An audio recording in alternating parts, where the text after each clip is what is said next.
Next question में हमें इन्हें मल्टीप्लाई करना है, लिखा है सॉल्व और दरमियान में मल्टीप्लाई है, हम इन्हें मल्टीप्लाई करेंगे। दरमियान में मल्टीप्लाई होने पे हमें ऊपर वाली वैल्यू को ऊपर और नीचे वाली वैल्यू को नीचे मल्टीप्लाई करना होता है। और अगर हमें इनकी कटिंग होती नजर आ रही हो तो हम क्रॉस में इसकी कटिंग कर सकते हैं। अगर ये और ये नंबर सेम टेबल में आते हैं तो हम उसकी कटिंग कर सकते हैं, ये और ये नंबर भी सेम टेबल में हम कटिंग कर सकते हैं और इन दोनों की भी कटिंग की जा सकती है। तो चूंकि इनमें से किसी की कटिंग नहीं होती तो हम इन्हें सिंपली मल्टीप्लाई कर देंगे। 7 5 टाइम 35 एंड 11 6 टाइम 66 इसका आंसर होगा। नेक्स्ट पार्ट में हमारे पास 3 ओवर 7 माइनस 4 ओवर 5 दिया गया।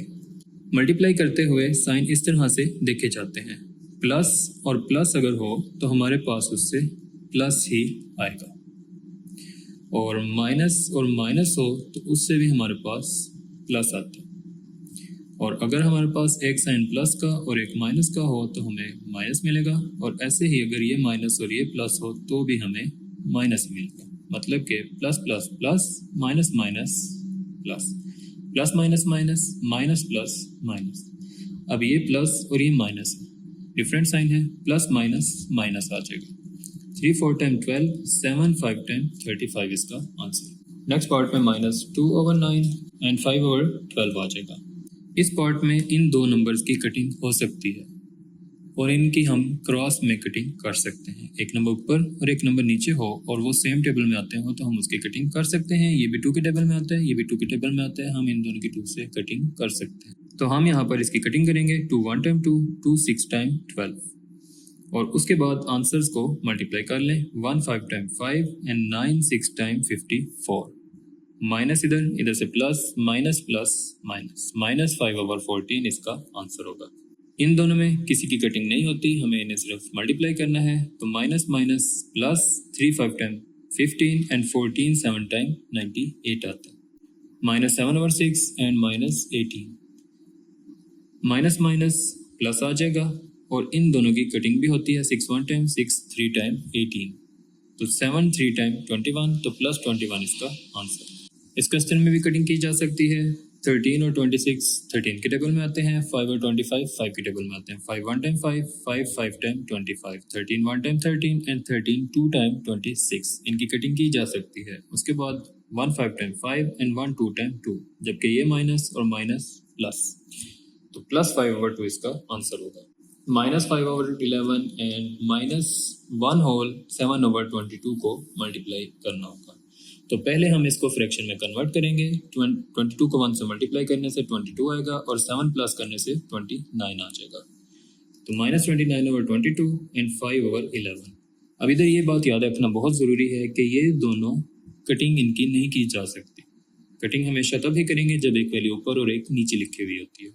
ये दोनों हैं, इनकी कटिंग नहीं हो सकती, इन्हें हमें सिर्फ मल्टीप्लाई ही करना होगा। 5 29 टाइम 145, 11 22 टाइम 242 आएगा और माइनस माइनस प्लस हो जाएगा।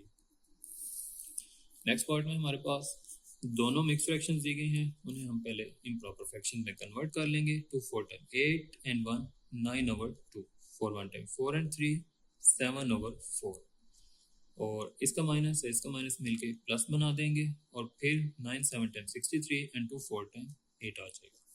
इस क्वेश्चन में माइनस 5 और 8 एंड 48 दिए गए हैं, ये दोनों सेम टेबल में आते हैं। 8 1 टाइम 8, 8 6 टाइम 48 आएगा, और 6 5 टाइम 30, और ये माइनस इसके साथ आ जाएगा।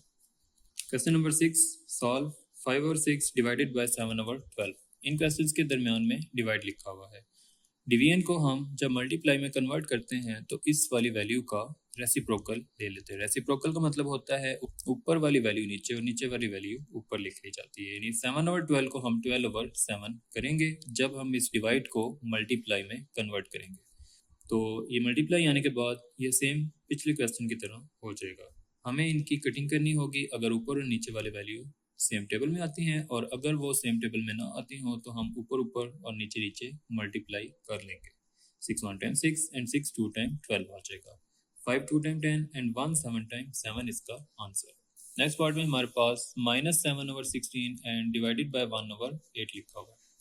इसकी डिवीजन को भी मल्टीप्लाई में कन्वर्ट करेंगे तो 1 ओवर 8 8 ओवर 1 में चेंज हो जाएगा, और ये दोनों सेम टेबल में आते हैं। 8 1 टाइम 8, 8 2 टाइम 16, तो ये 7 1 टाइम 7, 2 1 टाइम 2 और ये माइनस इसके साथ आ जाएगा। नेक्स्ट पार्ट में -6/5 डिवाइडेड बाय 8 है, इसके नीचे हम 1 लगा लेंगे और उसके बाद फिर जब हम इस डिवीजन को मल्टीप्लाई में कन्वर्ट करेंगे तो 8 और 1 1/8 में चेंज हो जाएगा। ये दोनों 2 के टेबल में आते हैं, 2 3 टाइम 6, 2 4 टाइम 8 और फिर 3 1 टाइम 3, 5 4 टाइम 20, तो -3/20 इसका आंसर होगा। 16/15 डिवाइडेड बाय -18 आएगा और उसके लिए फिर हम इसको डिवीजन को मल्टीप्लिकेशन में कन्वर्ट करेंगे। 18/1 अगर लिखा है तो ये 1/18 बन जाएगा। ये दोनों 2 के टेबल में आते हैं, तो 2 8 टाइम 16, 2 9 टाइम 18 होता है। 8 1 टाइम 8, 15 9 टाइम 135 और -7 आ जाएगा। -3/10 डिवाइडेड बाय -21/40 और हमें इस डिवीजन को मल्टीप्लिकेशन में कन्वर्ट करना है, उससे हम इसका रेसिप्रोकल लिखेंगे 40/21 और ये माइनस माइनस प्लस हो जाएंगे और 3 1 टाइम 3, 3 7 टाइम 21, 10 1 टाइम 10, 10 4 टाइम 40, तो 4/7 इसका आंसर होगा। उसके बाद 4 होल 1/16 डिवाइडेड बाय -1 होल 5/8, ये वाला माइनस ये वाला प्लस मिल के हमें माइनस दे देंगे। 16 4 टाइम 64 और प्लस 1 करने से 65/16 आ जाएगा। 8 1 टाइम 8 एंड 5 प्लस करने से 13/8 आंसर आएगा हमारे पास। और उसके बाद फिर हम इसके डिवीजन को मल्टीप्लिकेशन में कन्वर्ट कर लेंगे। जैसे ही ये मल्टीप्लाई होगा 13/8 8/13 बनेगा। इनकी कटिंग की जा सकती है। 13 1 time 13, 13 5 time 65, 8 1 time 8, 8 2 time 16, 5 1 time 5, 2 1 time 2, तो 5/2 आ गया और फिर हम उसको डिवाइड करके मिक्स फ्रैक्शन में कन्वर्ट कर लेंगे। तो 5 अंदर लिखेंगे, 2 को बाहर लिख लेंगे। 2 2 टाइम 4 और इधर रिमाइंडर 1 आएगा, डिनोमिनेटर सेम रहेगा। इस 2 को हम इसके साइड पे लिखेंगे और बाद में रिमाइंडर को हम ऊपर लिख लेंगे। तो -2 होल 1/2 इसका आंसर। -12 डिवाइडेड बाय -5/6, तो माइनस माइनस प्लस 12 और इसको जब हम मल्टीप्लाई में कन्वर्ट करेंगे तो ये 6/5 बन जाएगा। उसके बाद 12 को 6 से मल्टीप्लाई करने से 72 आएगा और नीचे 5 आ जाएगा और इन दोनों को डिवाइड करके मिक्स फ्रैक्शन में कन्वर्ट करना होगा। तो 72 को 5 से डिवाइड करते हैं, 5 1 टाइम 5, 7 माइनस 5 2 और ये वाला 2 नीचे आ गया, ये 22 बनेगा। 5 4 टाइम 20 और फिर से माइनस करने से 2 आ जाएगा।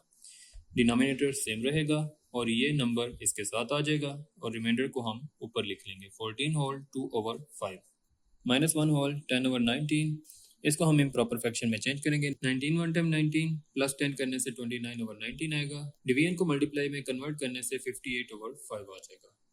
29 को 58 से मल्टीप्लाई करेंगे 1682 आ जाएगा। 19 को 5 से मल्टीप्लाई करने से 95 आएगा और फिर इन्हें डिवाइड कर लें। 95 1 टाइम 95, इन दोनों को माइनस करें, 73 आएगा और उधर से 2 साथ में लगा लेंगे। 95 7 टाइम 665 आएगा और फिर माइनस करने से 67 आ जाएगा। डिनोमिनेटर सेम रहेगा, ये नंबर हम इसके साथ लगाएंगे और रिमाइंडर को ऊपर लिख लेंगे। तो ये इसका आंसर। क्वेश्चन नंबर 7 है, the product of two rational numbers is -1/10। If one number is -3/5, find the other number. अब इसका मतलब ये है कि हमारे पास कोई दो नंबर हैं जिन्हें हम मल्टीप्लाई करते हैं तो हमारे पास ये प्रोडक्ट आता है। जो भी दो नंबर्स मल्टीप्लाई किए जाते हैं वो फैक्टर होते हैं और हमारे पास जो आंसर आता है उसे हम प्रोडक्ट बोलते हैं। दो नंबर्स को मल्टीप्लाई करने से हमारे पास ये प्रोडक्ट आ रहा है, उनमें से एक नंबर बताया है और एक हमने फाइंड करना है। ये नंबर हमने बताना है, ये दो नंबर हमें बताए गए। इधर आप एक बात याद रखें, कोई दो नंबर जब हमें बात बताई जाती है कि कोई दो नंबर्स हैं जिनका प्रोडक्ट हमारे पास मौजूद है, जैसे हम कहते हैं 2 और 3 का प्रोडक्ट 6 है। अब हम जानना चाहते हैं कि एक नंबर जिसका हमें नहीं पता वो क्या है। हमें एक नंबर पता है और एक का हमें नहीं पता, तो हम इससे ये नंबर कैसे मालूम कर सकते हैं? तो हम इसे डिवाइड कर लें। 6 को 3 से डिवाइड करेंगे, 3 2 टाइम 6, तो हमारे पास इसका आंसर आ जाएगा। और अगर हमें यह मालूम करना हो तो हम इसको 6 को 2 से डिवाइड करके देख लेंगे। 6 को 2 से 2 3 टाइम 6, तो हमारे पास इसका दूसरा नंबर यानी ये नंबर आएगा। तो हम प्रोडक्ट का एक नंबर अगर दे दिया जाए तो दूसरा नंबर फाइंड करना चाहते हो तो हम उसे डिवाइड करते हैं। डिवाइड करने से हमें दूसरा नंबर मिलता है। अगर हम 6 को इससे डिवाइड करेंगे तो 2 आएगा, और अगर 6 को 2 से डिवाइड करेंगे तो 3 आएगा। तो इसलिए हम इसमें डिवीजन प्रोसेस यूज़ करेंगे। तो क्वेश्चन में हमारे पास दोनों में से ये नंबर दिया गया है और प्रोडक्ट दिया गया है। हम प्रोडक्ट लिखेंगे, डिवाइड करेंगे इसको इस नंबर से, तो हमारे पास दूसरा नंबर आएगा। तो इसे डिवाइड करते हैं, -1/10 डिवाइडेड बाई -3/5। और फिर हम इस डिवीजन को मल्टीप्लाई में कन्वर्ट करेंगे तो इसका रेसिप्रोकल लिख लेंगे, 5/3 आ जाएगा, और ये माइनस माइनस प्लस आ गया। 5 1 टाइम 5, 5 2 टाइम 10, और इन दोनों को मल्टीप्लाई करेंगे, 1 1 टाइम 1, 2 3 टाइम 6, 1/6 वो दूसरा नंबर है जिसे अगर हम इसके साथ मल्टीप्लाई करें तो हमें ये प्रोडक्ट मिलेगा। क्वेश्चन नंबर 8 देखते हैं। By what rational number should we multiply -15/14 to get -3/7? यानी हमें इस नंबर के साथ किसे मल्टीप्लाई करना चाहिए कि हमें ये नंबर मिल सके। यानी ऐसा नंबर जिसे हम इससे मल्टीप्लाई करें तो हम ये आंसर ला सकें। और पहले क्वेश्चन की तरह ही हम इसे भी सॉल्व करेंगे कि अगर एक नंबर ऐसा है जो इसे मल्टीप्लाई करके ये दे रहा है तो हम प्रोडक्ट को इस नंबर से डिवाइड करेंगे तो हम ये दूसरा नंबर फाइंड कर सकते हैं। प्रोडक्ट पहले लिख लेंगे, डिवाइड करेंगे इसको, तो इस डिवीजन को मल्टीप्लाई में कन्वर्ट करें, इसका रेसिप्रोकल लिख लें 14/15, और माइनस माइनस प्लस आ जाएगा। उसके बाद कटिंग होती है, 7 1 टाइम 7, 7 2 टाइम 14, 3 1 टाइम 3, 3 5 टाइम 15। 1 को 2 से मल्टीप्लाई करें, 1 2 टाइम 2 एंड 1 5 टाइम 5, 2/5 इसका आंसर। नेक्स्ट पार्ट में लिखा है find additive inverse. Additive inverse वो नंबर होता है जिसे हम किसी नंबर में प्लस करें और वो हमें 0 आंसर दे। जैसे हमारे पास अगर 2 लिखा हुआ है और मैं इसके अंदर कोई नंबर जो है वो प्लस करता हूँ और हमें वो 0 आंसर दे दे तो वो उसका एडिटिव इनवर्स होगा। और 2 के अंदर सिर्फ और सिर्फ -2 प्लस करने से हमें ये 0 मिलेगा। और वो कैसे आएगा? 2 ये ऐसे आएगा, प्लस माइनस माइनस, और ये 2 आएगा, और ये दोनों 2 में से 2 माइनस करने से 0 आएगा। तो 2 का एडिटिव इनवर्स -2 होगा। और ऐसे ही अगर हमारे पास -3 लिखा हुआ हो तो इसमें हम क्या प्लस करें कि हमें ये 0 दे दे। तो इसमें हम 3 प्लस करेंगे तो हमें ये 0 देगा, यानी -3 + 3, तो इससे हमें 0 मिलता है। तो इससे पता ये चलता है कि एडिटिव इनवर्स फाइंड करने के लिए हम सिर्फ और सिर्फ सिंबल चेंज कर लेते हैं। अगर ये प्लस में 2 है तो इसका एडिटिव इनवर्स -2 होगा। अगर ये -3 है तो इसका एडिटिव इनवर्स +3 होता है। तो ये इसके एडिटिव इनवर्स के साथ इसको सॉल्व करने से 0 आंसर आता है। तो क्वेश्चन में देखते हैं, लिखा है 3/5, तो 3/5 का एडिटिव इनवर्स -3/5 हो जाएगा, और -7/12 का एडिटिव इनवर्स +7/12 होगा। अब यहाँ पर 2 माइनस पहले से लिखे हुए हैं, हम इसका एक साइन चेंज कर लेंगे, इस साइन को चेंज करें, ये प्लस हो जाएगा, ये वैसे ही रहेगा, तो ये -8/15 इसका एडिटिव इनवर्स बन जाएगा। और उसके बाद फिर माइनस है तो ये +7 होल 5/12 बनेगा, और ये माइनस है तो ये +2 1/13 आ जाएगा। Question 10, Aamna purchase 25/3 metre cloth to stitch a shirt. If she use 13/9 metre cloth to stitch the shirt, how much cloth was left with her? Statements वाले क्वेश्चन है, इसमें हमें पहले समझना होगा कि क्या स्टेटमेंट बता रही है हमें। लिखा है कि आमना ने 25/3 मीटर क्लॉथ अपनी शर्ट सीने के लिए खरीदा और उसने उसमें से 13/9 मीटर क्लॉथ को यूज़ कर लिया। अब हमने बताना है कि उसके पास कितना जो है क्लॉथ जो है कपड़ा जो है वो बच रहा है। तो हम लिखेंगे Amna purchase 25/3 metre, She used 13/9 metre, cloth left हमने मालूम करना है। तो लेफ्ट क्लॉथ कैसे मालूम किया जा सकता है कि टोटल क्लॉथ में से जो क्लॉथ यूज़ किया जा रहा है उसे माइनस कर दें। टोटल है हमारे पास 25/3, माइनस करते हैं 13/9 को, तो इससे हमारे पास आंसर आता है। और माइनस करने के लिए हम जो मेथड यूज़ कर रहे थे वो होता है डिनोमिनेटर को सेम करने के लिए। अगर यहाँ पर 9 है तो हम इसे भी 9 बना लेंगे। 9 बनाने के लिए इसे 3 से मल्टीप्लाई करेंगे, 25 3 टाइम 75, 3 3 टाइम 9। जब ये दोनों सेम हो जाएंगे तो हम इन्हें लिख सकते हैं 75 माइनस 13, 75 माइनस 13/9, 75 में से 13 माइनस करें तो 62, 62/9 मीटर क्लॉथ जो है वो बच गया। क्वेश्चन 11 है, if 75/4 kg rice is to be packed in 25/8 kilogram packets, then how many packets of rice will be packed. अगर टोटल राइस हमारे पास 75/kg हैं और हमने उन्हें 25/8 kg पैकेट्स में पैक करना है, तो हमने बताना है कि कितने पैकेट्स इससे बनाए जा सकते हैं।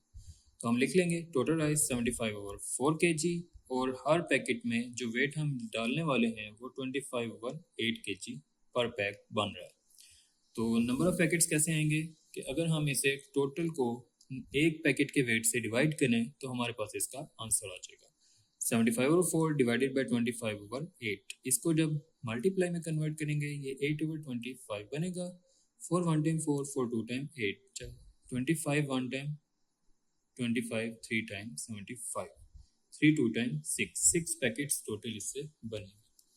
इसका पार्ट 2 है कि how much rice will be in 20 packets of mass 24 और 15 kg। हमने बताना है कि अगर एक पैकेट 24 और 15 kg का हो और टोटल पैकेट्स हमारे पास 20 हो तो हमने उनके अंदर मौजूद टोटल राइस बताने हैं जो कि हम इन्हें मल्टीप्लाई करने से फाइंड कर सकते हैं। टोटल राइस बताने होंगे, नंबर ऑफ पैकेट्स 20 हैं, वेट पर पैकेट 24 ओवर 15 kg है और टोटल राइस फाइंड करने के लिए इन्हें हम मल्टीप्लाई कर लेंगे। तो 20 मल्टीप्लाई बाई 24 ओवर 15 और 5 3 टाइम 15, 5 4 टाइम 20, तो 4 इधर आ गया, 24 ओवर 3 मैंने इधर लिख लिया, 3 1 टाइम 3, 3 8 टाइम 24 और उसके बाद इन दोनों को मल्टीप्लाई कर लें, 4 8 टाइम 32 kg, तो टोटल राइस 32 kg होंगे। क्वेश्चन नंबर 12 है, Zara bought 235/7 litres cooking oil, she used 2 और 14 litres oil for cooking. Zara ने 235/7 लीटर कुकिंग ऑयल खरीदा है और उसमें से 2 और 14 लीटर्स यूज़ कर लिया। हमने बताना है कि कितना ऑयल उसके पास बच रहा है, तो ये भी हम माइनस करने से फाइंड कर सकते हैं। इन्हें माइनस करेंगे और इससे हमारे पास आंसर आ जाएगा। तो oil left is equal 235/7 minus 2 और 14। हम इनके डिनोमिनेटर्स को सेम करेंगे, इसे 14 बनाने के लिए 2 से मल्टीप्लाई कर लें, 2 से मल्टीप्लाई करने 470/14 माइनस 2 और 14 आएगा और फिर इन्हें माइनस करेंगे तो ये 468/14 आ जाएगा और उसके बाद इसकी 2 से कटिंग हो जाती है। ये 2 के टेबल में 234 टाइम होगा और ये 2 के टेबल में 7 टाइम है, तो 234/7 लीटर्स इसका आंसर। तो ठीक है जी बच्चों, अल्लाह हाफिज़।